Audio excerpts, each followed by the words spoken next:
Grad Poreč ove godine namijenio pomoć za novorođenčad u iznosu od 1500 kuna. Djece je sve više u gradu i to ne samo zbog doseljavanja, već i zbog prirodnog prirosta.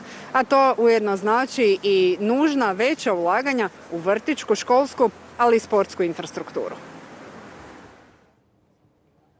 Ketrin Krstinić, mama školarke, sad očekuje i dječačića koji dolazi na proljeće. U 11 godina otkako je postala mama, kaže, i u Poreču se promijenila pronatalitetna politika. Sve se više ulaže i pomaže mladim obiteljima, a grad obogaćuje dodatnim sadržajima. Ima dosta tih dječjih parkova za djecu, šetnica, obožavam ih.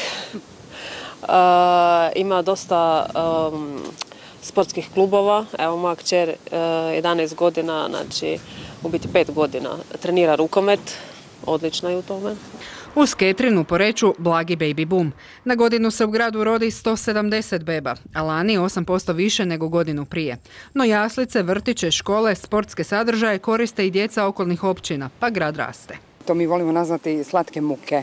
Naime, mi imamo pozitivne demografske trendove, nužno ne uvijek izraženo u pozitivnom prirodnom prirastu, ali zbog zapošljavanja, širenja gospodarskih zona i ostaloga doseljavanja ima. I samim time onda po evidencijama u vrtićima i školama vidimo da jako raste broj upisane djece.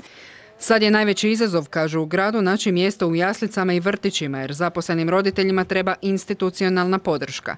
Tako je u posljednje 2 godine uz izgradnju nove škole na Finidiji u obližnjem Žbandaju omogućena jednosmjenska nastava. Otvorene su nove jaslice u maju, vrtić u Dračevcu, a u spomenutom Žbandaju upravo se gradi i novi vrtić. Dovoljno razloga da se uz prirodne ljepote i gradske znamenitosti mnogi slože s Ketrin. A ja bi Poreč opisala, to je moj dom.